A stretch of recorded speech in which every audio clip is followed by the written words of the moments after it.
اب ہم آپ کو اصحاب القریہ کا قصہ سنائیں گے۔ اصحاب القریہ کا قصہ اللہ تعالی نے سورہ یاسین میں بیان فرمایا ہے۔ اللہ تعالی اس سورہ کی آیت 13 میں فرماتے ہیں، اور آپ ان کے سامنے ایک مثال یعنی ایک بستی والوں کا قصہ بیان کیجئے، جبکہ اس بستی میں کئی رسول آئے۔ اکثر مفسرین کے قول کے مطابق یہ بستی انطاکیہ ہے۔ یہ ملک شام کے شمال میں ترکی کے قریب واقع ہے۔ اس بستی میں اللہ تعالیٰ کے رسول تشریف لائے، جیسا کہ سورہ یاسین آیت 14 میں ہے۔ جب ہم نے ان کے پاس 2 رسولوں کو بھیجا۔ ایک ہی وقت میں 2 نبی دونوں دعوت پیش کرتے ہیں، لیکن ہوا کیا؟ اللہ فرماتے ہیں، سو ان لوگوں نے اول دونوں کو جھٹلایا، پھر ہم نے تیسرے سے تائید کی، سو ان تینوں نے کہا کہ ہم تمہارے پاس بھیجے گئے ہیں۔ مطلب یہ کہ 3 نبی بیک وقت انہیں اللہ کا پیغام سناتے رہے۔ ایک قول کے مطابق ان تینوں کے نام صادق، صدوق اور شلوم تھے۔ واللہ عالم۔ انہوں نے اپنی قوم کو توحید کی دعوت دینی شروع کی، انہیں ڈرانا شروع کیا اور یہ اعلان بھی کیا، ہمارے ذمے تو صرف واضح طور پر پہنچا دینا ہے، تمہیں ہدایت سے سرفراز کرنا ہماری ذمہ داری نہیں، ہدایت صرف اللہ تبارک و تعالی کے اختیار میں ہے۔ ان میں سے کچھ بدبخت لوگ سابقہ بدبخت قوموں کی طرح کہنے لگے، ان لوگوں نے کہا تم تو ہماری طرح معمولی آدمی ہو اور رحمان نے کوئی چیز نازل نہیں کی، تم نرا جھوٹ بولتے ہو۔ انبیاء کرام ان لوگوں کو دعوت حق دیتے رہے، توحید کا پیغام سناتے رہے، لیکن وہ لوگ اپنے کفر ہی پر ڈٹے رہے۔ انہوں نے کہا کہ ہم تو تمہیں منحوس سمجھتے ہیں، اگر تم باز نہ آئے تو ہم پتھروں سے تمہارا کام تمام کر دیں گے اور تمہیں ہماری طرف سے سخت تکلیف پہنچے گی۔ پہلے تو انہیں منحوس قرار دیا، پھر سنسار کرنے کی دھمکی دی، سخت سزا کی باتیں کرنے لگے۔ انبیاء نے انہیں جو جواب دیا سورہ یاسین آیت 19 میں اس طرح ہے، ان رسولوں نے کہا کہ تمہاری نحوست تمہارے ساتھ ہی لگی ہوئی ہے، کیا اس کو نحوست سمجھتے ہو کہ تمہیں نصیحت کی جائے، بلکہ تم حد سے نکل جانے والے لوگ ہو۔ مطلب یہ تھا کہ تم سابقہ قوموں سے بھی آگے بڑھ چکے ہو، ان تمام حدوں کو پھلانگ چکے ہو جن کی وجہ سے سابقہ قومیں تباہ و برباد ہوئیں۔ اب تم نے اس آخری حد کو چھو لیا ہے جس پر عذاب آ جایا کرتا ہے۔ اب بھی وقت ہے، ہماری بات مان لو۔ یہ بحث ہو رہی تھی کہ ایک آدمی وہاں آ پہنچا۔ اس نے خطرہ محسوس کر لیا تھا، جان چکا تھا کہ یہ قوم بھی سابقہ قوموں کی طرح حدود کو پھلانگ چکی ہے۔ اسے عذاب آتا محسوس ہو رہا تھا۔ اکثر مورخین کا کہنا ہے کہ وہ شخص حبیب نجار تھا۔ سورہ یاسین آیت 20 میں ہے، اور ایک شخص اس شہر کے آخری حصے سے دوڑتا ہوا آیا۔ وہ شہر کے دور کنارے پر کاروبار کرتا تھا۔ اس نے محسوس کیا کہ عذاب بالکل قریب پہنچ چکا ہے۔ وہ وہاں سے دوڑتا ہوا ان لوگوں تک پہنچا۔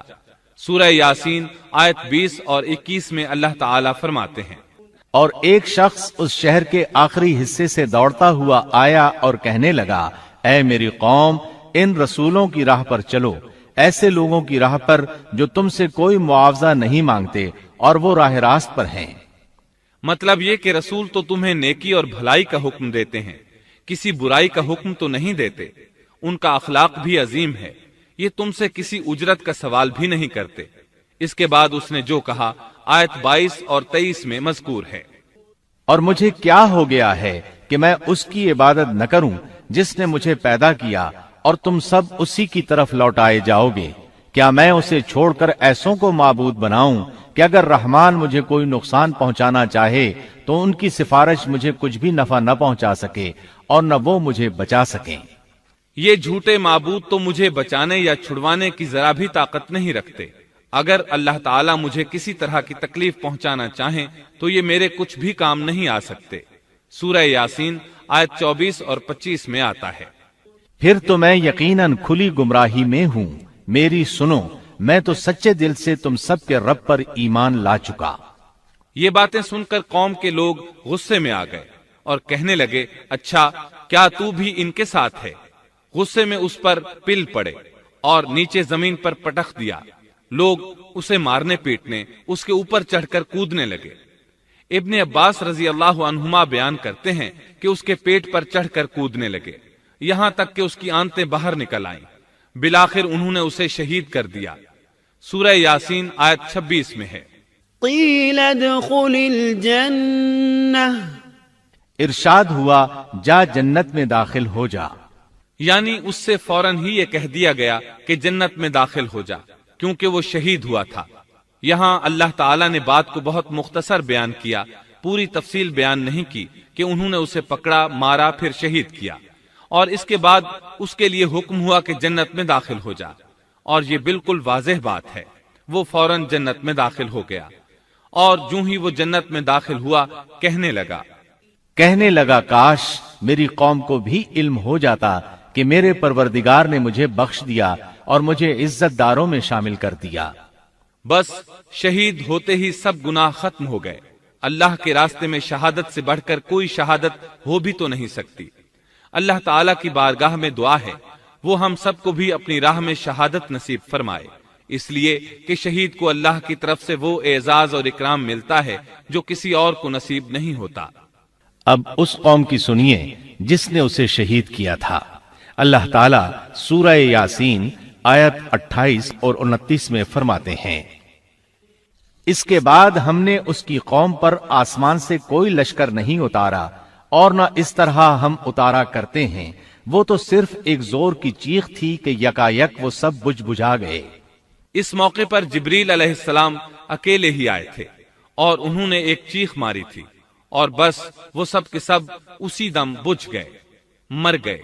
اللہ تعالیٰ آیت 30 میں فرماتے ہیں، ایسے بندوں پر افسوس، کبھی بھی کوئی رسول ان کے پاس نہیں آیا جس کی ہنسی انہوں نے نہ اڑائی ہو۔ یہ جبریل امین علیہ السلام کون ہیں، کیا ہیں؟ اللہ کی مخلوق میں سے ایک مخلوق ہیں۔ ان کی صرف ایک چیخ سے وہ سب وہیں ڈھیر ہو گئے، ایسے بن گئے جیسے آگ کے انگارے بجھے ہوئے ہوتے ہیں۔ سبحان اللہ، پاک ہے وہ ذات جو زبردست قوتوں والی ہے اور جس نے جبریل علیہ السلام کو پیدا فرمایا ہے۔ اور جب جبریل مخلوق ہے اور مخلوق کی یہ طاقت ہے تو اس خالق و مالک کی طاقت کا اندازہ بھلا کون لگا سکتا ہے؟ اس کی طاقت کی کیا کوئی حد ہو سکتی ہے؟ یہ قصہ تھا اصحاب القریہ کا جنہوں نے پیغمبروں کو جھٹلایا، اور یہ تھے چند ایک واقعات ان نبیوں اور قوموں کے اور ان کی بستیوں کے جو سیدنا ابراہیم علیہ السلام اور سیدنا شعیب علیہ السلام کے درمیانی زمانے میں ہوئے، جن کے واقعات اللہ تعالیٰ نے ہمارے لیے قرآن کریم میں بیان فرمائے۔